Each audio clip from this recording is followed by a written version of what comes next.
તો છેલ્લા ઘણા સમયથી આપણે સાંભળીએ છીએ કે ગોંડલ ગોંડલ ગોંડલ ગોંડલ મિર્ઝાપુર, ગોંડલમાં ગુંડાગર્દી, ગોંડલમાં જાટ યુવકના મૃત્યુનો કેસ, ગોંડલની અંદર પાટીદાર યુવકને મારવામાં આવ્યો.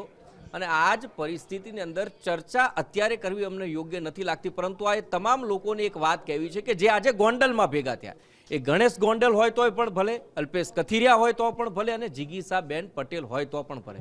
તમને પહેલાં તો શરમ થવી જોઈએ કે તમે આ સમયની અંદર એકબીજાને ચેલેન્જો આપી અને ગુજરાતની અંદર શાંતિ ડહોળવાનો પ્રયત્ન કરો છો, ગોંડલ અંદર ભેગા થાવ છો, કાયદો વ્યવસ્થા કથળે તેવી પરિસ્થિતિ ઊભી કરો છો. જ્યારે દેશ એક એવી તૈયારી કરી રહ્યો છે કે પરાસ્ત દુશ્મન દેશને કેવી રીતે પાડી દેવો, એને કેવી રીતે ધૂળની ચટાડવી, અને એના વચ્ચે તમે ગોંડલની અંદર આ બધા કમઠાણ ઊભા કરીને બેઠા છો. અને આ કમઠાણ ઊભા કરો એટલે અમને શરમ આવે છે કે અમારે આ બધું તમારું બતાવવાનું.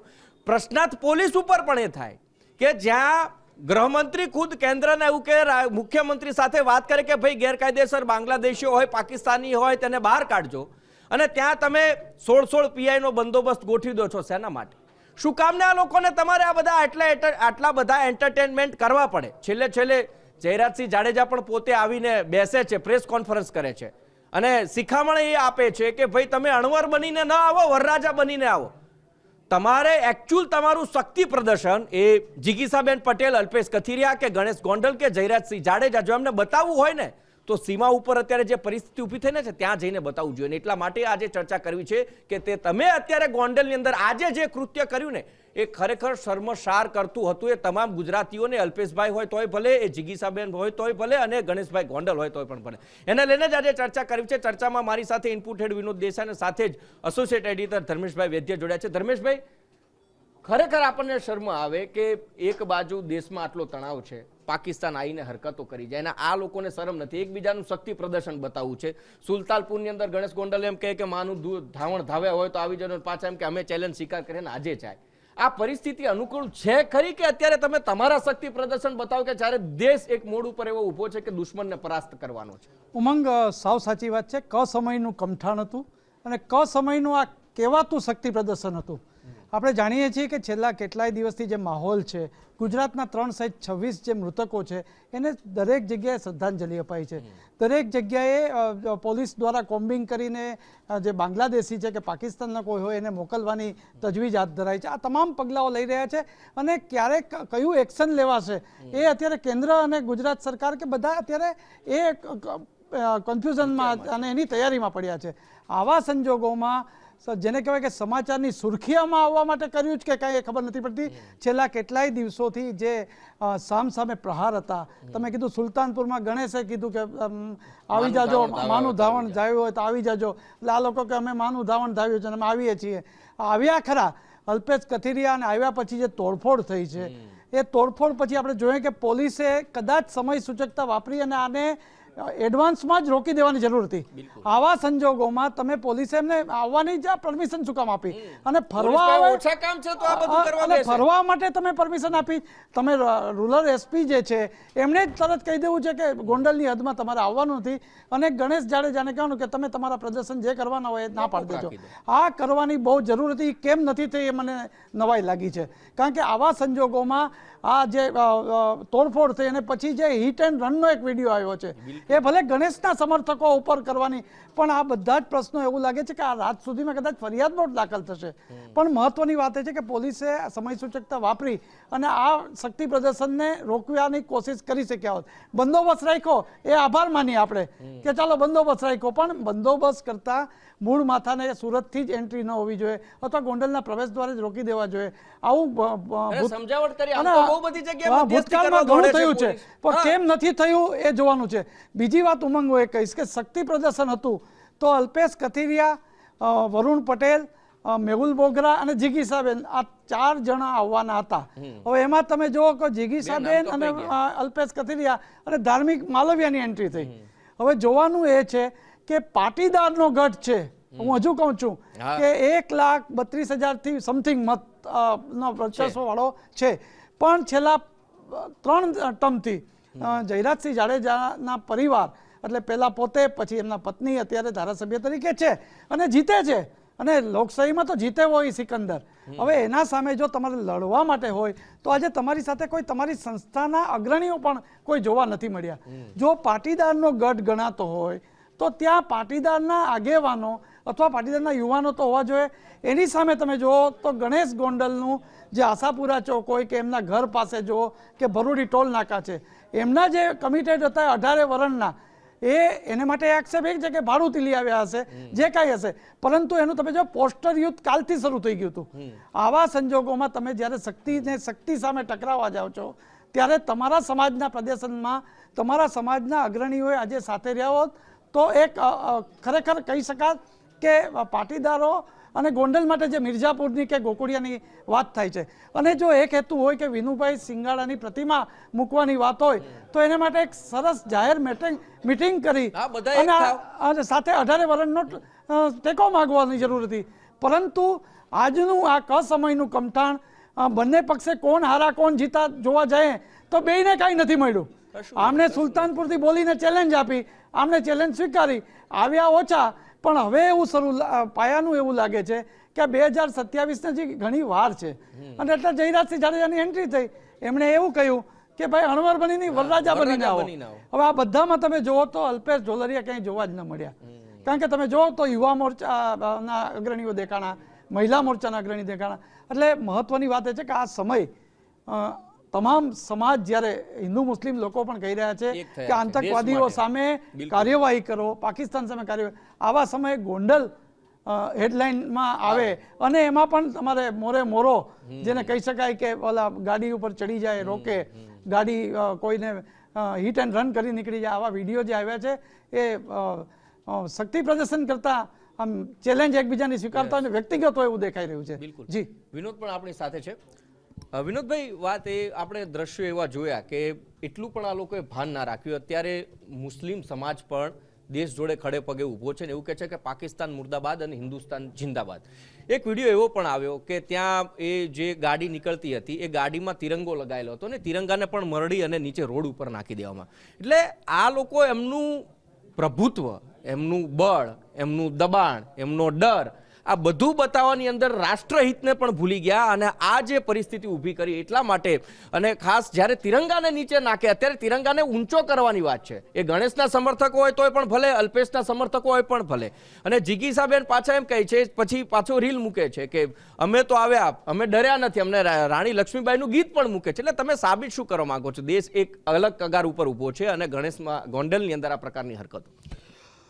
ઉમંગ, આજે મને છે ને આ દેશના મુસ્લિમોને 100 સલામ અને દંડવત પ્રણામ કરવાની ઈચ્છા થાય છે. એમના વકફ બોર્ડનો મુદ્દો હતો અને જાહેરાત થઈ હતી કે દર જુમ્માની મસ્જિદ અથવા તો જ્યાં મોકો મળશે ત્યાં વિરોધ પ્રદર્શન કરાશે. પણ કાશ્મીરમાં જે ઘટના ઘટી, પહેલગામમાં જે ઘટના ઘટીને આતંકી હુમલો થયો, એ બાદ એક સુરે દરેક મુસ્લિમ આ દેશનો બોલ્યો છે કે આજે કોઈ વિરોધ નહીં થાય, દેશની સાથે ઊભું રહેવાશે, દેશની અસ્મિતા માટે લડાશે અને દેશની શાન વધારવા માટે લડાશે. એ સમયે આ કહેવાતા રાજકારણીઓ જેને હજી પાપા પગલી પણ નથી માંડી, પોતાના પાટીદાર વોટ બેંકની અસ્મિતા ગણો કે કોઈનો ગઢ બચાવવાની લડાઈ ગણો, એમાં એ બધું જ ભૂલી ગયા. આવડા મોટા દેશના ઇસ્યુને ભૂલી ગયા. આજે દેશ ખૂબ નાજુક પરિસ્થિતિમાંથી પસાર થઈ રહ્યો છે. દરેક જણ એવું ઈચ્છે છે કે દેશ બદલો લે. દેશના જે આપણા વહીવટકર્તાઓ છે એ સીમા પાર જઈને કંઈક એવી એક્ટિવિટી કરે કે આપણી છાતી ગજગજ ફૂલે. પણ એ છાતી ગજગજ ફૂલે ને એ પહેલા તો આ લોકોએ છાતીના પાટિયા બેસાડી દેવાનું કામ કર્યું. હું આમાં કોઈને પણ સારા નથી ગણતો. ઉમંગ, એ જે ગયા એ પાટીદાર અગ્રણીઓ હોય કે પછી એમના ભલે ગણેશ ગોંડલના, હું તો એવું કહું છું કે આપણે જેને જે આક્ષેપો કર્યા હોય કે ભાડુતી માણસો હતા કે જે હતું, હું નથી કહેતો, હું કટ્ટર ગણેશના સમર્થકો ગણું છું. ગણેશ ગોંડલના કટ્ટર સમર્થકો હોય, પરંતુ જે આજે થયું, સામે આવ્યા કે મોરે મોરા થયા ને, એ આ ગોંડલની તો આબરૂ ઉપર બટ્ટો છે જ, પણ આ દેશની જે લડાઈ છે ને એને પણ ઓછી આંકવાનું અથવા તો ઓછી આણવાનું કામ આ આજની ઘટનાએ કર્યું છે. કારણ કે કોઈકે મોટું, કોઈકે આ ચેલેન્જ અત્યારે એવું કેવું હતું કે ભાઈ ભલે ગણેશ તમે અમને ચેલેન્જ આપી, પણ એક વખત આ દેશનો મુદ્દો છે, પતી જવા દો, અમે ગોંડલમાં આવીશું. અને કદાચ જો એ આવે છે તો ગણેશે એટલી ઉદારતા બતાવવાની જરૂર હતી કે આજે તમે ગમે તે કરો, મારા સમર્થકોને જે એમને ગળે હાથ મૂકીને કીધું ને કે આજે કોઈ બોલતા નહીં, એ પહેલા જ કહી દેવાનું હતું કે જેને જ્યાં ફરવું હોય ત્યાં ફરે, આપણે કોઈએ બહાર નીકળવાનું નથી. અને જેને આ પહેલ કરી હોત ને ઉમંગ, એ મોટો સાબિત થયો હોત. પરંતુ દુર્ભાગ્ય એ છે કે એક પણ મોટા સાબિત થવાની અથવા તો એકે પણ મોટા થવાની તૈયારી ના બતાવી. પોતાનું આત્મશ્લાઘા માટે એમને સમાજની પણ ચિંતા ના કરી, ગોંડલની પણ ચિંતા ના કરી અને દેશ હિતની પણ ચિંતા ના કરી. અને એટલા માટે જ તમે પરિસ્થિતિ એવી ઊભી થાય કે નીકળે ગાડીઓ આવે એટલે તો પહેલા તો કાચ તૂટે. આપણા રહીમ લાખાણી ત્યાં હતા, દોડી દોડીને જતા હતા, બરાબર છે. અલ્પેશ કથિરિયાને પણ પૂછવાનું, તે પાછા કહે છે કે આ તમે સાબિત કરી દીધું કે ગોંડલ મિર્ઝાપુર છે. પણ સાબિત ક્યારે થયું? એ તમે ગયા ત્યારે. તમે ના ગયા હોત, સમાધાન થયું હોત. બીજી વાત એ છે કે ગણેશ ગોંડલને એવું થઈએ કે કોકના ખભા ઉપર બેસી અને બૂમો પાડતા હતા કે બધા નીચે બેસી જાવ, પછી રોડ ઉપર બેસી ગયા, ગળાના સોગંદ આપી દીધા. એક વાર વચ્ચે રોકીશ, ખાલી એક વાર. જે એક ગળાના સમ દેવાની બધી વાત કરતા હતા ને, એવું કહેવાય છે કે પાટીદારના ગઢમાં જયરાજસિંહનું એક હતું શાસન છે. તો એ પહેલા દિવસે કહી શક્યા હોત કે ખબરદાર જો કોઈ બહાર નીકળ્યું છે, જેને જ્યાં આવીને જવું હોય ત્યાં જતા રહે. પ્રદર્શનો, શક્તિ પ્રદર્શનો કરવાનો આપણી જોડે ખૂબ ટાઈમ છે, જ્યારે આવશે ત્યારે દેખાડી દઈશું. પણ આજના દિવસે કશું નથી બોલવાનું. સક્ષમ છે ને, એમ પોતાની જાતને સક્ષમ માને છે, પરિવાર સક્ષમ માને છે કે ભાઈ હું ધારું તે કરી શકું. અને ઘણા બધા ભૂતકાળના એવા વિડીયો પણ છે, એમનો ભૂતકાળ પણ એવો રહ્યો છે. તો પછી આજનો સમય, આજનો દિવસને હું તો એમ કહું છું કે આવનારા જ્યાં સુધી પણ દેશ આ પરિસ્થિતિમાંથી બહાર ના નીકળે ત્યાં સુધી આ લોકોએ નહોતું કરવાનું. અને એટલા માટે જ વિનોદ શરમ થાય કે આ હરકતો કરવાની પાછા તમે એમ કહો છો કે અમે જઈ આવ્યા, અમે વાવટા ફરકાવ્યા. બે બાજુની વાત છે. અને બે બાજુ સાબિત શું કરવા માંગે છે? 2027 ને ઘણી વાર છે, જે લડવાનું છે ત્યારે દેશ હિત માટે લડો ને, એ લડવું નથી અને દબાણ ઊભું કરવું છે કે ભાઈ અમે અહીંથી પસાર થયા, આમ થયું, અહીંથી પસાર થયા, આમ થયું. વિનોદ, મારે તમારી પાસે એ પણ જાણવું છે કે ગોંડલ આખરે પહેલા રંજીત થયું હતું અને એટલા માટે જ ગોંડલ થઈ ગયું મિર્ઝાપુર. ઇતિહાસ કાળો કેમ આવો રહ્યો છે? એના પાછળના શું કારણ છે? ભૂતકાળ શું છે ગોંડલનું? ઉમંગ, ગોંડલના ભૂતકાળની, ગોંડલનું નામ એમાં જ બદનામ નથી. ત્યાં મોટા સાધુ સંતો થયા. ગોંડલ જે દરબાર સાહેબ હતા એમનું પણ ખૂબ ઉજળી શાખ. એમને પણ કદાચ એવું થાય કે યાર ભગવતસિંહજી બાપુ જેવા વ્યક્તિ કે જે પ્રજાવત્સલ રાજા કહેવાય, એમને પણ કદાચ પાછલા દિવસોમાં જે ગોંડલનો ઇતિહાસ જોયો હશે ને, તો એમને પણ એવું થતું હશે કે યાર આ રાજ મારું હોય એમ. કારણ કે ખુદ દરબાર હતા. મેં ક્યાંક સાંભળ્યું હતું કે છતાં પણ એ કહેતા કે યાર આ તો ગઢ પાટીદારોનો છે, ગામ પાટીદારો. એટલે એ એક એમની શાખ હતી, ભગવતસિંહ બાપુની ઉજળી શાખ. એમાં આખી જો ઘટનાને આમ બહુ ડીપમાં ના જઈએ ને થોડીક મિનિટોમાં આખો હિસ્ટ્રી જોવી હોય ને, તો ઉમંગ એક રાજવાડી કરી અને જગ્યા ગોંડલની અંદર હતી. એ રાજવાડી જગ્યા, જામવાડી જગ્યા, સોરી, જામવાડી જે જગ્યા હતી, જામવાડી કે રાજવાડી, ઓકે, પણ એ જે જગ્યા હતી એનો જે દસ્તાવેજ છે એ ભાજપના તત્કાલીન પ્રદેશ, સોરી, જિલ્લા પ્રમુખ હતા એમના નામનો હતો. પરંતુ એ જગ્યા ઉપર કબજો જે છે એ વિક્રમસિંહ રાણા કે જેઓ એમની એક શક્તિ સેના ચલાવતા. ગોંડલમાં સેનાઓ ચલાવવાનું આજકાલનું નથી, વર્ષોથી યુદ્ધ એજ કલ્યાણ, એના ઉપર પણ આપણે એના ઉપર પણ આપણે આવીશું. પરંતુ જે આ હતી વિક્રમસિંહ રાણા, એમની શક્તિ સેના ચાલતી ને એ જે જગ્યા છે એના ઉપર એમનો કબજો હતો. ત્યાં એક સ્વામીજી વર્ષોથી રહેતા હતા અને સ્વામીજીને એનકેન પ્રકારે જગ્યા ખાલી કરાવવા માટે એનકેન પ્રકારે આક્ષેપો કરીને, દબાણો આપીને એ સ્વામીને ત્યાંથી રવાના કરવામાં આવે. કેટલાક લોકોને આ વાત ના ગમી, કારણ કે સ્વામી પણ એક પ્રણ લઈને નીકળ્યા હતા કે આજ નહીં તો કાલ આ જગ્યા મને પરત મળે તો મને મારી આત્માને શાંતિ મળે. અને આ જે લડાઈ ચાલી એમાં એક વ્યક્તિનો ઉદ્ભવ થાય છે, એ હતા વિનુ શિંગાડા. વિનુ શિંગાડા પણ અલગ અલગ સમાજોમાં, જેમ અત્યારે જયરાજસિંહ એવું કહે છે કે 18 વરણ મારી સાથે છે, એ વખતે વિનુ શિંગાડાનું પણ કદાચ એ જ પ્રકારનું હતું કે દરેક સમાજના લોકો એમની સાથે હતા અને આ જે જગ્યા હતી એ પરત લેવા માટેની લડાઈ શરૂ થઈ. અને અંતે વિનુ શિંગાડા એમાં ફાવ્યા અને એ જગ્યાનો જે કબજો હતો એ વિક્રમસિંહ રાણા પાસેથી એમને લઈ લીધો. બરાબર. વિક્રમસિંહ રાણા પાસેથી કબજો લઈને સાધુ હતા એમને ત્યાં જે સ્વામી હતા એમને ત્યાં પ્રસ્થાપિત પણ કરી દેવામાં આવ્યા. સ્વામી પણ ખૂબ રાજી થયા અને કબજો જે એ જ જગ્યા જે હતી વિનુભાઈ શિંગાડા પર ત્યાં જ રોકાવા લાગ્યા. અને આ જે આખો ઝઘડો ચાલ્યો એ દરમિયાન વિક્રમસિંહ રાણાનું મોત થાય છે, એમની હત્યા થાય છે. અને એ હત્યાના બદલાના ભાગરૂપે વિનુ શિંગાડાની હત્યા થાય છે. બરાબર. ખૂન કા બદલા ખૂન, આ એક શરૂઆત થઈ ગઈ. હવે ત્યાંની જે કન્યા છાત્રાલય છે એમાં એક ડાયરાનું આયોજન કરાય છે. આ જે જગ્યા છે મૂળ પાટીદારોની જગ્યા હતી. બરાબર. અને એ વખતે અને ડાયરો છે સ્વાભાવિક ગામમાં એટલે દરેક જણને આમંત્રિત હોય, પણ ત્યાં એક સૂર ઉઠે છે કે કોઈ પણ બધા આવે તો ચાલશે, અમુક લોકો તો નહીં જ ચાલે જોઈએ. અમુક લોકો આવશે એક સમાજને સંબોધીને કે અમુક લોકો આવશે તો આ સમાજ પણ નહીં, પર્ટિક્યુલર અમુક વ્યક્તિઓ જો આવશે તો આ જગ્યા રક્તરંજિત થશે. અને એ ચળવળનું લીડ લીધી નિલેશ રૈયાણી નામના એક યુવાને. બરાબર. અને વિક્રમસિંહ રાણાના ઝઘડામાં જે વિનુ શિંગાડાની હત્યા થાય છે પછી નિલેશ રૈયાણી આખી એની લીડ લે છે. જેમ વિક્રમસિંહની એક પોતાની ગેંગ હતી એવી જ રીતે વિનુભાઈ શિંગાડા સાથે પણ અત્યારે જેમ નિખિલ ડોંગા યુદ્ધ કલ્યાણ એક એમની આખી એ અત્યારે જે કાયદાકીય ઝઘડાના કારણે ત્યાં નથી જઈ શકતા, વાત અલગ છે. એવી જ રીતે વિનુભાઈ શિંગાડાની પણ એક શાખા એમની ગ્રુપ હતું. અને નિલેશ રૈયાણીની પણ આ જે ડાયરામાં આખી રકઝક થઈ એના થોડા જ દિવસો બાદ એમની હત્યા થાય છે. નિલેશ રૈયાણી અને જયરાજસિંહ બંને એક જ ગામના છે.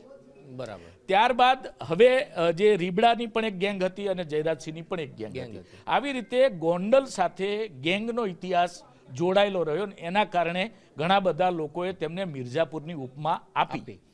હવે ઉમંગ આ કદાચ આપણે ચર્ચામાં ભૂલી ના જઈએ એટલે આ ચર્ચાઓ બધી ચાલે છે ને એની જોડે એક વાત એડ કરી દઉં. સમાજ બધું જ હતું.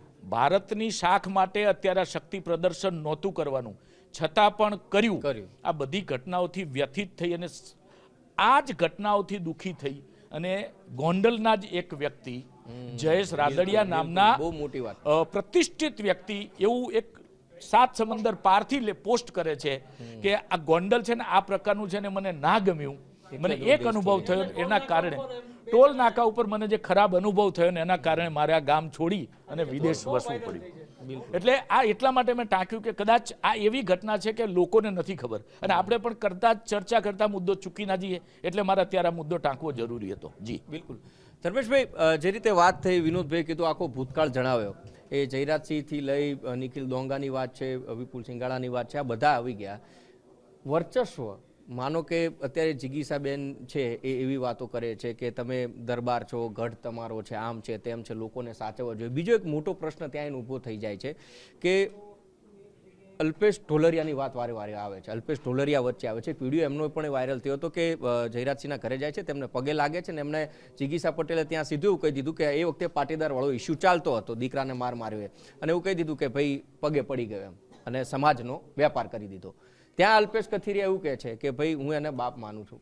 અલ્પેશ ઢોલરિયા, માફ કરશો, અલ્પેશ ઢોલરિયા કહે છે હું બાપ માનું છું. અને ત્યાં પાછો વાક્યું એ બેનો બી ચાલે છે. એટલે સમાજ પેલા પાટીદાર સમાજ એક ક્યાંક અંદરો અંદર એમના જ આગેવાનો એક નથી થતા, એટલે બે બિલાડા બાજે વાંદરા લાભ લેતા હોય એવું પણ ક્યાંક લાગી રહ્યું. ઉમંગ, સૌથી પહેલા હું તમને કહું કે આપણે કોઈ પણ ચૂંટણી થાય તો એક લોકલ જે સ્થાનિક અગ્રણી હોય એ કે આયાતી ઉમેદવાર નહીં જોવે.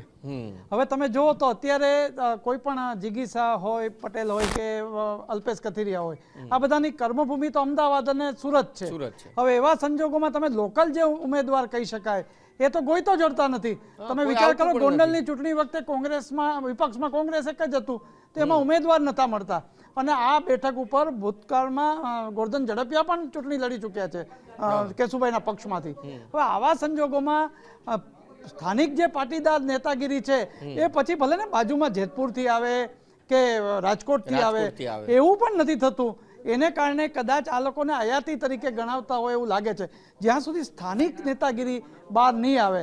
એક અલ્પેશ ઢોલરિયા તમે કહો છો કે વર્ષોથી જયરાજસિંહ સાથે છે અને એ સહકારી ક્ષેત્રે અને રાજકીય ક્ષેત્રે તમે સાહેબ બીજી ટર્મમાં પણ જિલ્લા ભાજપ પ્રમુખ તરીકે એમને વરણી થઈ પાછી અને અત્યારે રાજકોટ જિલ્લા ભાજપના પ્રમુખ છે. હવે મહત્વની વાત એ છે કે પોરબંદર સંસદીય મત વિસ્તારમાં આવતો આ ગોંડલ માં કોને ચૂંટણીની ટિકિટ આપવી એ પણ જયરાજસિંહ જાડેજાનો મહત્વનો રોલ હોય છે. બરાબર છે. હવે એવા સંજોગોમાં તમે પાટીદારને ટિકિટ સંસદમાં પણ યોગ્ય ઉમેદવારને નથી મળી, એ લોકો જાણે જ છે, ઘણા નેતાઓને નથી મળી, એની પાછળનું કારણ છે, પણ એ ખુલીને બહાર આવી શક્યા નથી. આજે પણ તમે જુઓ તો આ 2 જ જણા અને ધાર્મિક માલવિયા બેની એન્ટ્રીથી સ્વામિનારાયણ અક્ષર મંદિર દર્શન કર્યા અને ત્યાંથી પછી ખોડલધામ દર્શન કર્યા, કીધું કે અમે તો ભાગ્યા નથી, અમે આવ્યા હતા અને તમે આમણે કીધું કે ભાગ્યા છે. ભાગ્યા છે. આ આક્ષેપ વચ્ચે તમે એટલે જો આ નાના છોકરાઓ જેવું કે હું અલે રમવા આવ્યો ને તું રમવા ના અલે એ આવ્યો, જ. મેં બોલ નાખ્યો ને તે તારું હવે બેટ તોડી નાખ્યું. આ હવે એની શોભે છે સામે તમે અત્યારની જોવો તો પરિસ્થિતિ. ગોંડલના 2 બનાવ હતા, એક પાટીદાર યુવકને જે માર માર માર્યો. મારવાનો છે, એમાં તમે સાહેબ ખુલ્લા મંચ ઉપર પ્રેસ કોન્ફરન્સમાં પાટીદાર અને ક્ષત્રિય સમાજના આગેવાનો ભેગા સાથે થયા. આવ્યા. બીજું આજે જે અલ્પેશ કથિરિયાનું કે આનું હતું, એ પાટીદાર ક્ષત્રિય નહોતું, નહોતું. એ માત્ર વ્યક્તિગત હતું. વ્યક્તિગત એવું વ્યક્તિગત લાગતું હતું. એટલે જ્યાં સુધી પાટીદાર અગ્રણીઓ જો ખરેખર ચૂંટણીમાં બહુમતીની રીતે જો ઉતરવું હશે તો એનો પાયો બાંધવો હોય તો એમાં એને ખુલીને બહાર તો આવવું જ પડશે. એ નથી આવતા, એમાં આવા ચમકલાઓ થાય છે અને આવા ચમકલા આવા સમયે અયોગ્ય છે. બિલકુલ. એટલે જ તમે જેમ કીધું કે એક તો વર્ચસ્વની પહેલી લડાઈ છે, એમાં ક્યાંક ને ક્યાંક અત્યારે જે થયું આજના દિવસે વ્યક્તિગત આવી ગયું. આ બાજુ 4 જણા છે, મેહુલ બોગરા ગણો, અલ્પેશ કથિરિયા ગણો, જિગીસાબેન પટેલ ગણો, વરુણ પટેલ ભાઈ.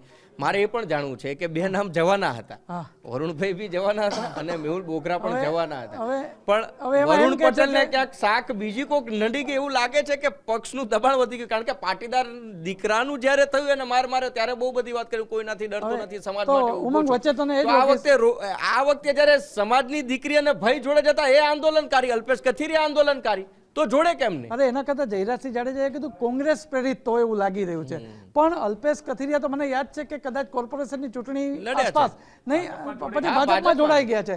વરુણ પટેલ તો ભાજપના ભાજપમાં છે.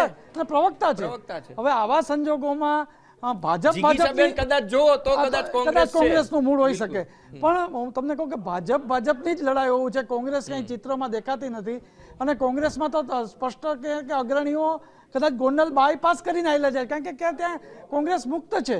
આવા સંજોગોમાં પાટીદાર વર્ચસ્વની જો લડાઈ હોય તો પાટીદારના આગેવાનો પછી ખોડલધામની સંસ્થા હશે, અન્ય સંસ્થા હશે, તમામે આવવું પડશે. પણ જયરાજસિંહ એક મોટો નિવેદન કર્યું, લેવુઆ પાટીદાર અમારી સાથે છે. એટલે લેવુઆ પાટીદાર પ્રભુત્વ વાળો વિસ્તાર છે, હવે એમનું સાથે છે એવું બતાવ્યું. એટલે વસ્તુ એ છે, લેવુઆ પાટીદારના વર્ચસ્વમાં માત્ર 2-3 જણા બહારથી આવીને આવા હાકલા પડકારા કરી જશે, એ તમાશો બનશે, એની અસર નહીં આવે. આ બહુ મહત્વની વાત છે. જી વિનોદભાઈ આપે.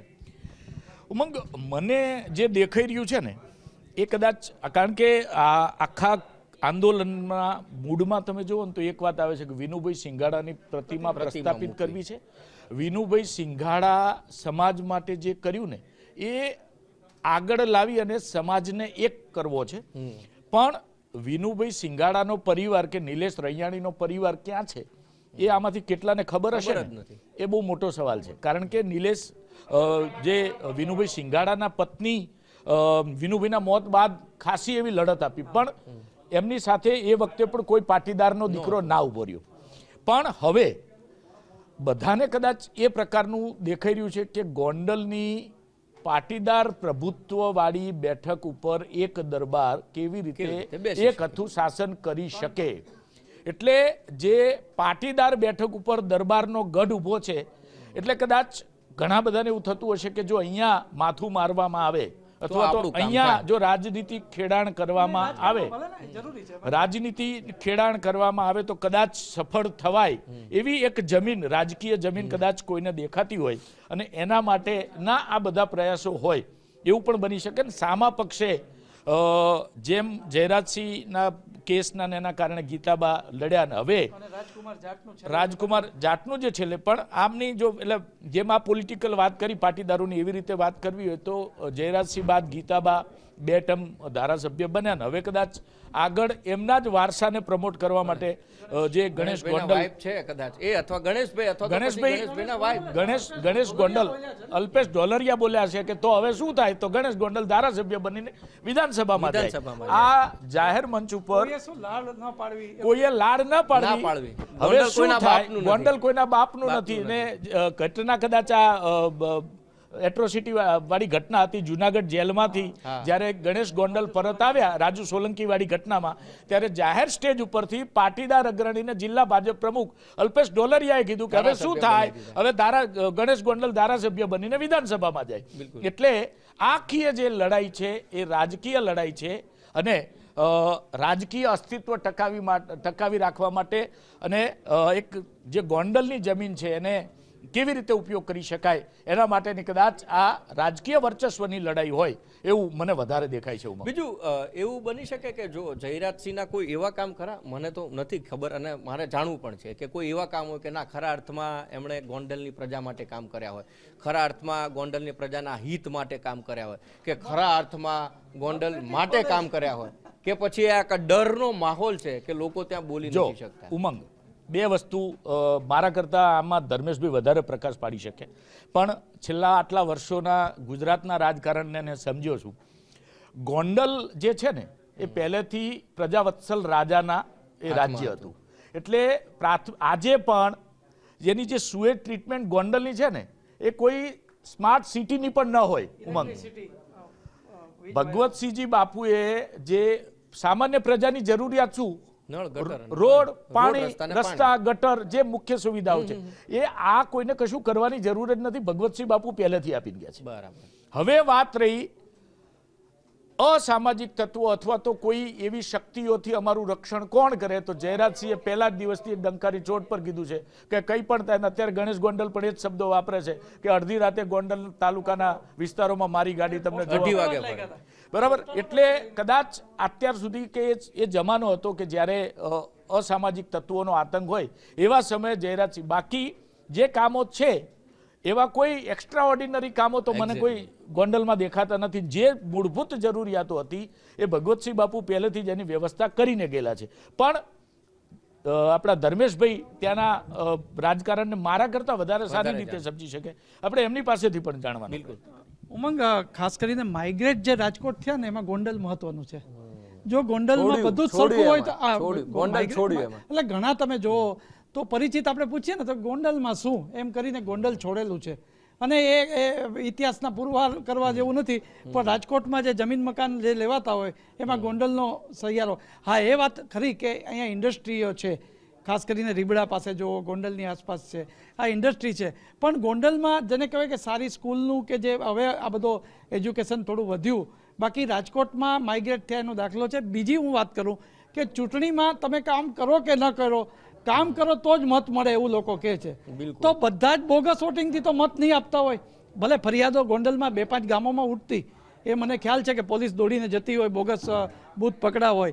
મને યાદ છે કે અત્યારે ભાજપમાં છે અર્જુન ખટારિયા, કોંગ્રેસના ઉમેદવાર હતા, અને ત્યારે એમણે ચૂંટણી પંચને ફરિયાદ કરી, પોલીસ પહોંચી, બૂથ કેપ્ચરિંગ થતું. તો આ બધી જ વાત સાચી, પણ જે પરિણામ આવે છે એમાં લીડ તમે જુઓ તો એ લીડમાં એવું લાગે કે ગોંડલ વિધાનસભામાં, અને આ છે ને એક બૂથ મેનેજમેન્ટ જેવું છે. આજે પણ તમે ગણેશનું મેનેજમેન્ટ જુઓ, કાલે પોસ્ટર તૈયાર, રાત્રે લાગી ગયા. મને તો એવા પણ સમાચાર મળ્યા હતા કે રાજકોટ ગયા હતા, પોસ્ટર બનાવ્યા અને પાછા રાજકોટ થી પણ માણસો બોલાવ્યા વિરોધ કરવા. એટલે બધા જ રાજકોટ થી કહું ને આખા સમર્થ, એટલે એનું બૂથ મેનેજમેન્ટ આજે હોય એવું દેખાઈ ગયું કે આ ચૂંટણી જ છે, માની લ્યો આપણે સવારે શક્તિ પ્રદર્શન કરવાનું. અને તમે જુઓ કે બીજા આવે કે ના આવે, જયરાજસિંહ આવ્યા, ગીતાબા આવ્યા અને ગણેશ આવ્યો, એટલે આખો પરિવાર. જિલ્લા ભાજપનો મહિલા મોરચો આવ્યો, અલ્પેશ ઢોલરિયા પણ તમે એના ઘર ઉપર જ્યારે તમે પ્રહાર કરો ત્યારે 3 જણ બહાર આવ્યા છે. અને આવ્યા ને કીધું છે કે તો ગીતાબા તો આ જનરલી કોઈ દિવસ નથી દેખાતા વિધાનસભા સત્ર સિવાય, અથવા તો ગાંધીનગર દેખાય. પણ આજે જ્યારે દીકરા ઉપર હતો એટલે માં પણ બહાર હતી, માતા પણ બહાર હતા કે ભાઈ ના મારા પરિવાર ઉપર છે. પરિવારના 3 જણ બહાર રહ્યા હોય એવો આ દાખલો છે. કારણ કે સીધા જ તમે જુઓ તો લાઈવમાં ગુજરાત ફર્સ્ટમાં તમે જુઓ તો ગીતાબા આવ્યા, જયરાજસિંહની પ્રેસ આવી, જાડેજાની, અને ગણેશ આવ્યા. અને બધામાં એવું હતું કે અમે શાંતિ રાખીએ છીએ, પણ શાંતિ જેવું દેખાતું નહોતું. શરૂઆતમાં ભરૂડી ટોલ નાકા ક્રોસ કર્યા પછી ગોંડલના પ્રવેશ દ્વારે જ તોડફોડ થઈ. પછી આ એક ગાડી બગાડવાની જે કાર છે એ અલ્પેશના સમર્થકોની હોય એવું છે. પણ તમે જુઓ તો તંગદિલીનો મામલો હતો. પોલીસે કેમ આ બધી છૂટ આપી એ પણ સવાલ થાય છે. પણ હવે રાજકીય રીતે ગોંડલનું શું વર્ચસ્વ કઈ રીતે થતું હોય એ સવાલ. બીજું મહત્વની વાત એ છે કે ગોંડલમાં જેને કહી શકાય કે બીજા નાગરિકો પણ રહ્યા છે. આજે એક બે નાગરિકોને આપણા સંવાદદાતા પૂછતા હતા તો કે અમને આની કાંઈ અસર નથી, અમે અમારું કામ કરીએ જાય. એટલે શ્રમિક વર્ગ કે વેપારી વર્ગને એને તો આમ પોતાનું કામ નથી નહોતું. હોતું એમ, એટલે ધારો કે મિર્ઝાપુર આપણે કહેવું હોય તો મિર્ઝાપુરમાં બનાવો જે છે એ તાત્કાલિક અસરથી બહાર આવતા હોય, ભલે સમાધાન થઈ જતું હોય, પોલીસ ફરિયાદ નહીં લેવાતી હોય, પણ હવે ડિજિટલ યુગમાં લગભગ છાનું ન રહે. આવા સંજોગોમાં જો પાટીદાર વર્ચસ્વ કરવું હોય તો હજી હું ફરી એકવાર કહું છું કે માત્ર 2-3 જણાથી કંઈ પાટીદાર વર્ચસ્વ અને જયરાજસિંહની રાજકીય કારકિર્દી તમે પૂરી કરો એવું મને લાગતું નથી. છેલ્લો પ્રશ્ન પૂછી લઉં. છેલ્લે અલ્પેશ કથિરિયા જતા જતા એવા સમાચાર મળ્યા કે એપીએમસીમાં જવાના છે અલ્પેશ ઢોલરિયાને મળવા માટે, પણ એ ગયા નહીં. એટલે ક્યાંક સમાજ એક થયો અથવા પાર્ટી એક થઈ અથવા કયા સમીકરણો થયા કે જેથી એમને પગ પાછા લેવા પડ્યા? પહેલા નક્કી થયું, પછી પાછા વળતા થયા. વિનોદભાઈ. ઉમંગ, હું એવું માનું છું કે અલ્પેશ ઢોલરિયા માટે આજે એમના કહેવાતા બાપ કે સમાજ ખૂબ મોટું ધર્મ સંકટ હતું. અને પક્ષનું પણ સંકટ. અલ્પેશ ઢોલરિયા અર્જુન નથી કે બે ત્રાજવામાં પગ રાખીને નિશાન સાધી શકે. એટલે કદાચ એટલે જ સવારથી ઘણા બધા પત્રકાર મિત્રોને આપણે પૂછ્યું તો અલ્પેશ ઢોલરિયાનો એક જ જવાબ હતો કે આજે મારો ફોન બંધ છે અને હું આ પિક્ચરમાં આવવા માંગતો નથી. અને રહી વાત, કદાચ એવું બને કે અલ્પેશ કથિરિયા દ્વારા આ પ્રકારના એક મેસેજ હતા કે કદાચ એપીએમસી જાય, અલ્પેશ ઢોલરિયાને મળે, પણ બંને વચ્ચે કદાચ કોઈ કારણસર સમજૂતી નહીં સધાઈ હોય એટલે પછી આ નથી થયું. પરંતુ ફરી વાત એ જ છે, આપણે મિર્ઝાપુરની વાત કરતા હતા કે કોઈ પણ આપણે ઘણી બધી હિન્દી ફિલ્મો જોઈએ કે ગુજરાતી, જે વિસ્તારનો ડોન હોય ને એ વિસ્તારના નાના લોકો હોય ને એને સાચવી લેતો હોય છે. બિલકુલ. એટલે આમાં હું કોઈના ઉપર કટાક્ષ કરવા નથી માંગતો, પણ જે તમારો પ્રશ્ન હતો કે કેટલાક જે આજે ઘણા બધા એવા છે કે આપણે જેમ વાત થઈ કે યાર અમને આનાથી દૂર રાખો, એવા લોકોને તમે ના છંછેડો ને તો પણ એ લોકો રાજી હોય છે કે આ, કારણ કે જ્યારે હાથીનું ઝુંડ નીકળે ને એટલે એમાં કેટલાય નાના નાના બગતરાઓ મરી જતા હોય છે. એટલે નાની જે પ્રજા છે જેને ફક્ત ને ફક્ત એનું બે ટંકનું પેટીયું રડવાનું છે, એ લોકોને આવા ઝઘડાથી લેવા દેવા નથી. અને અસ્તિત્વની આ લડાઈ જે ગોંડલને રાજકીય રણસંગ્રામ બનાવીને ચાલુ થઈ છે, એ પાટીદારો હોય કે જયરાજસિંહનું પરિવાર હોય, આ લડાઈ આગામી 27ની વિધાનસભાની ચૂંટણી સુધી શાંત નથી થવાની. ઉમંગ લખી લો. એન કેન પ્રકારે આ પ્રકારના ઘટનાક્રમો આપણને ગોંડલમાં જોવા મળવાના જ છે ને એના માટે આપણે તૈયારી રાખવાની જ છે. આપણે તમે કીધું કે એક પ્રશ્ન બીજો કે ભાઈ નાના વ્યક્તિઓને કોઈને ફેર નથી પડતો, 2 ટાઈમનું રૂટિન. એવો જ એક પરિવાર આવ્યો હતો રાજસ્થાનથી, પાવભાજીની લારી. એ આપણે 15 સેકન્ડના સીસીટીવી જોયા. પોલીસ પ્રવક્તા બની અને પ્રેસ કોન્ફરન્સ પણ કરી, પણ હજી ફરિયાદ જે છે જાટ પરિવારને નથી લીધી. હાઈકોર્ટમાં કેસ પણ છે. ત્યારે પ્રશ્ન એમ થાય કે તમે 2-3 વખત જ્યારે પાટીદાર યુવકને માર્યો ત્યારે જે મતલબ જે બબાલો થઈ તો પણ તમે બંને સમાજને એક કરીને આવો છો, તમે પ્રેસ કોન્ફરન્સ કરો છો, છતાં પણ તમારા ઉપર જે સૌથી મોટો પ્રશ્ન મૃત્યુ કોકનું થઈ ગયું એની હત્યાના પાપનો પ્રશ્ન જ્યારે મારા ઉપર આવતો તો હું ગમે તે કોઈ તો રિએક્શન આપું, પણ એના ઉપર રિએક્શન નહીં. ફરીથી આ વખતે બબાલ થઈ, ગણેશ ગોંડેલ પણ બહાર આવ્યા, જયરાજસિંહે પણ પ્રેસ કોન્ફરન્સ કરી, છતાં પણ આ જે પરિસ્થિતિ રાજકુમાર જાટવાળો જે કેસ છે એની અંદર પરિવાર કંઈ બોલતું નથી, માત્ર હજી 15 સેકન્ડના સીસીટીવી. કારણ કે પરિવાર તો એક પણ માંગ કરી રહ્યો છે કે 15 મિનિટના સીસીટીવી છે, નથી આવતું. એટલે એ જ વાત છે કે ખાલી પરિવાર જે રાજકુમાર જાટનો પરિવાર છે એની એટલી જ સામાન્ય માંગણી છે કે 15 સેકન્ડના નહીં, અમે લોકો આયા અને પાછા ગયા ત્યાં સુધીના સીસીટીવી બતાવી દો, અમારે કશું કરવાનું થતું નથી. પણ એ મને તો આમાં છે ને ઘણી વખત ખુલીને નથી આપી શક્યા સાહેબ, પ્રિય નેતા હોવા છતાં. એટલે એમની લોકપ્રિયતા આટલી બધી, સાહેબ હું જો હોય ને એમની જગ્યાએ તો છાતી ઠોકીને સીડી આપી દો, જોઈ લો જે જોવું હોય જોઈ લો. પણ એ ક્યારે શક્ય બને ખબર? મારા પેટમાં પાપ ના હોય તો એ શક્ય બને, બાકી પોસિબલ નથી. અને રહી વાત કે હાઈકોર્ટની અંદર મુદતો પડે છે, મુદતો ઉપર મુદતો પડે છે, તારીખ પે તારીખ. હવે વેકેશન પડી ગયું છે, રામ તારી માયા ટાઢા પાણીએ ના આવે. જ્યારે વેકેશન જજ સાહેબ એમની પેલું ઉનાળુ વેકેશન પૂરું કરીને આવે ત્યારની વાત, ત્યારે જોઈ લઈશું. પણ અંતે પરિસ્થિતિ આની આ જ છે. ઉમંગ બિલકુલ. ધર્મેશભાઈ, છેલ્લો જવાબ આપનો.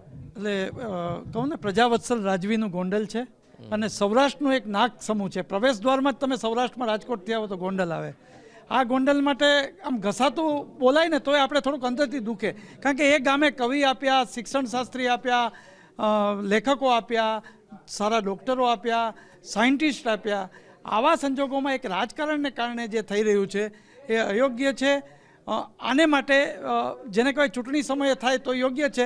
બીજું, વિનુભાઈ શિંગાળાની પ્રતિમા મૂકવાનો નિર્ણય ખૂબ જ યોગ્ય છે. પાટીદાર સમાજે આ નિર્ણય લીધો છે, અથવા આ 3 જણાએ લીધો હોય તો પાટીદાર સમાજે હત્યા થઈ ગઈ છે જેની, અને એની પ્રતિમા મૂકવા માટે 18 વર્ણ સાથે આવીને કોઈ કાર્યક્રમ કરીને, હું તો કહું એમાં તમામ રાજકીય ભાજપ કોંગ્રેસ ભેગા થવું જોઈએ. એ વાત નિર્ણાયક છે અને એમાં આપણે અનુમતિ પણ આપીએ છીએ. પરંતુ જેને છેલ્લે કહી શકાય કે બહારથી જે તમે આવશો એની છાપ સ્થાનિકમાં નથી પડતી. એ ભૂતકાળમાં મેં 5 ચૂંટણી જોઈ છે. ઇવન ઉમેદવારમાં પણ કોઈ મળતા નહીં. એક યતીશ દેસાઈ, ગોવિંદભાઈ દેસાઈના સન, એ પોતે ચૂંટણી લડ્યા હતા કોંગ્રેસમાંથી, અને એકલ પંડે કોઈ કાર્યકર પણ ન હોય ને એ રીતે લડતા હતા. એટલે 2-5 ગણ્યા ગયા કોંગ્રેસમાંથી. કોંગ્રેસ ભૂલી જાઓ, પાટીદાર વર્ચસ્વવાળું જ્યારે મત વિસ્તાર છે ત્યારે જો મુદ્દા સાથે જો લડાઈ લડશે તો એમાં સફળતા પણ મળે. એ ભલે ને અત્યારથી પાયો નાખે, પણ મુદ્દાવાળી અને આયાતી ન હોય, સ્થાનિક નેતા હોય. પછી મેં હજી કહું છું, એ જેતપુરના હોય, ઉપલેટાના હોય કે રાજકોટના હોય, તો તમારું રાજકીય પરિણામ પણ મળશે. બિલકુલ. ધર્મેશભાઈ, મારા કદાચ આ પોઈન્ટ ઓફ વ્યૂ થશે, તમે સંમત થશો કે નહીં મને ખબર નથી, પણ ઉમંગ એક વાત તમને, મને હું જે જોઈ રહ્યો છું, ગોંડલમાં ક્યારે પણ વિનુભાઈ શિંગાળાની પ્રતિમા નહીં લાગે, અને આ પ્રતિમા લગાવવા જશે ને તો લોહિયાળ જંગ એક બીજો જોવો પડશે ગોંડલે. કારણ કે એમાં, અને બીજું કોઈ નહીં હોય, જયરાજસિંહ કે એમનો પરિવાર પિક્ચરમાં પણ નહીં આવે. પાટીદારો વચ્ચે આંતરિક ઘર્ષણ થશે, આંતરિક મતભેદો ઊભા થશે. જો આ બધી ઘટનાઓ પછી વિનુભાઈ શિંગાળાની પ્રતિમા ગોંડલમાં લાગે છે તો આગામી વિધાનસભાએ પાટીદારનો ઉમેદવાર જીતશે, એ પણ લખી લો. કારણ કે જો પાટીદાર ગોંડલની અંદર, ગોંડલના કોઈ પણ ખૂણે વિનુભાઈ શિંગાળાની પ્રતિમા લાગે છે, એનો સીધો મતલબ છે કે પાટીદારો એક થયા છે, પાટીદારો એક થાય છે તો વિધાનસભા આવે છે. બિલકુલ. પણ એ થશે નહીં એની પણ મને ખાતરી છે. બરોબર. સમસ્યાઓ દેશમાં ઘણી બધી છે. ચર્ચા અત્યારે ગબ્બર ને ગણેશની કરીએ છીએ, અમને પણ એટલા માટે કરીએ છીએ કે સમય ખોટો પસંદ કરી લીધો, ખોટી ટાઈમે તમે આ જગ્યાએ બધું કરવા બેઠા છો. ઠીક છે, આમાં નામોશી તમારા લોકોની જ થઈ છે. એમાં ગણેશ ગોંડલ હોય, અલ્પેશભાઈ હોય, જીગીસાબેન હોય કે પછી જે પણ ત્યાં માલવિયા હતા, એમ એ તમામ લોકોની. કેમ પરિસ્થિતિ એ નથી કે તમે જે અત્યારે ગણેશભાઈ કે બધા ભેગા થયા અને ગોંડલની અંદર બધું કરવા બેઠા છો. અરે ચેલેન્જ સ્વીકારવાની વાત તમારા વ્યક્તિગત, તમારો મોભો વધારવા માટે, તમારું વર્ચસ્વ બતાવવા માટે, તમારી શક્તિ બતાવવા માટે દેશની બોર્ડર રાહ જોઈ રહી છે. દેશ રાહ જોઈ રહ્યો છે. અત્યારે આપણે કોસતા હતા, ઘણી બધી વખત આપણને એમ થતું હતું કે ભાઈ સભ્ય સમાજની અંદર મુસલમાન ક્યારે એમ ન બોલે કે હિન્દુસ્તાન જિંદાબાદ. આજે ગર્વથી અને કોલરથી ઊંચા કરીને બોલે છે કે હિન્દુસ્તાન જિંદાબાદ અને પાકિસ્તાન મુર્દાબાદ. આ શબ્દો જ્યારે નીકળતા હોય ને, આ ગોંડલની અંદર આ બધું જોવાનું, આ કરવાનું, આ ચર્ચાઓ કે ભાઈ હું મોટો, તું મોટી. શેના મોટા મોટી છોડો યાર. દેશને અત્યારે જરૂર છે ને, દેશને એ સપોર્ટની જરૂર છે કે તમે જોડે ઉભા રહો, પુશઅપ કરો. એને આર્મી જે કામ કરી રહી છે, જ્યાં ડિપ્લોયમેન્ટ થઈ રહ્યું છે, જ્યાં શસ્ત્ર સરંજામની તૈયારીઓ થઈ રહી છે, આ દુશ્મન દેશને, જ્યાં વર્ષોથી જે આપણો દુશ્મન પાડોશી બનીને બેઠો છે. પણ પરિસ્થિતિ એ છે ને, અત્યારે પાકિસ્તાનની મીડિયાવાળા કદાચ ગોંડલનું જોયું તો એવું જ કે ઘર નથી સાચવી શકતા, દેશની ક્યાં વાત કરવાની. પણ જો કે વાત અલગ છે કે પાકિસ્તાનને ખબર નથી કે બાપ બેટા હોતા હૈ ઓર બેટા બેટા હોતા હૈ. એટલે ભારત તો હંમેશા બાપ હતું અને બાપ રહેવાનું છે, અને પાકિસ્તાન એ અમારો બેટો છે અને રહેવાનો છે. પણ છતાં બી એવું કે તમે ઘરમાં તો પહેલા જોઈ લો એમ. એટલે પરિસ્થિતિ આવી છે કે તમે જે લોકોએ કર્યું ને અત્યારે આ સમય ખોટો કર્યો તો પસંદ, તમારે શ્રદ્ધાંજલિ આપવાની હતી, તમારે ક્યાંક મીણબત્તીઓ પ્રગટાવવાની હતી, અને ના કરી શકે તો ક્યાંક એવું કહેવાનું હતું કે જે 26 લોકો મરી ગયા ને એમના પરિવારના મેં આટલા રૂપિયાનો ફંડ આપીએ છીએ, એમને સહકાર આપીએ છીએ, એમને સહાય કરીએ છીએ, અથવા તો એમની સાથે ઊભા છીએ. અને જરૂર પડે તો જયરાજસિંહ અને ગણેશ ગોંડલ, તમે તો જેમ ગોલ્ડન સ્પૂન બોય છો, જીકી સાહેબે તમને ઉપનામ આપ્યું છે, મારે ન કહેવું જોઈએ, છતાં પણ તમને ગોલ્ડન સ્પૂન બોય, અને તમારું વર્ચસ્વ છે, એમાં કોઈ નવાઈ નથી. આપના ઘર બહારથી નીકળીએ તો બાઉન્સરો દેખાય છે, આપની સાથે સ્નાઇપર ધારી બાઉન્સરો જો દેખાતા હોય તો તમે ધનાટીય છો, એ કહેવામાં પણ અતિશયોક્તિ નથી. તો એ ફંડ ક્યાંક 26 લોકોના, ગુજરાતના પણ 3 લોકો હતા ગણેશભાઈ, એ પણ તમારે યાદ રાખવું જોઈએ.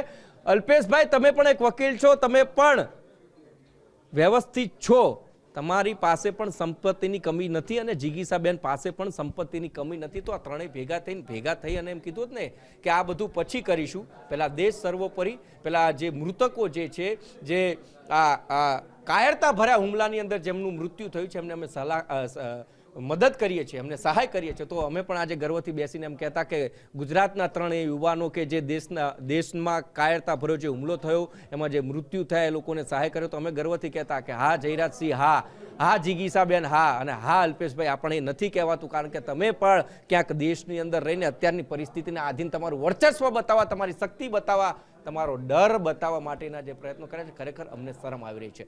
જોવાનું રહે છે કે આવનારો સમય 2027 સુધી વિનોદભાઈએ જે કીધું કે વિનુભાઈની જો પ્રતિમા ત્યાં લાગે છે તો પાટીદાર સમાજ થયો છે એક, એવું મનાય. પણ ક્યાંક શંકા એ પણ છે કે એક જ ઘરની અંદર 7 લોકો રહે છે અને 7 લોકોના મન અલગ અલગ દિશામાં ભટકે છે ને એટલા માટે ગાદી મેળવી છે એટલે એ પરિસ્થિતિ છે. અને એના કારણે પેલું આપણે જૂની પણ એક રમત રમતા હતા કે ચલક ચલાણું કયા ઘરે ભાણું, એટલે બધા લંગડી લેતા ફરે છે, એટલે સમાજની વાત આવે છે. છતાં પણ જો વિનુભાઈની ત્યાં પ્રતિમા મુકાય છે તો પાટીદાર જીતે છે એવું વિનોદભાઈ અને સાથે જ અમારું એવું ગણિત કહી રહ્યું છે, પણ એ નથી શકે એ પણ અમે ખાતરી આપીએ છીએ. નમસ્કાર. આવી જ અપડેટ્સ માટે જોતા રહો ગુજરાત ફર્સ્ટ. અમારી ચેનલ લાઇક, સબસ્ક્રાઇબ અને ફોલો કરવાનું ન ભૂલતા.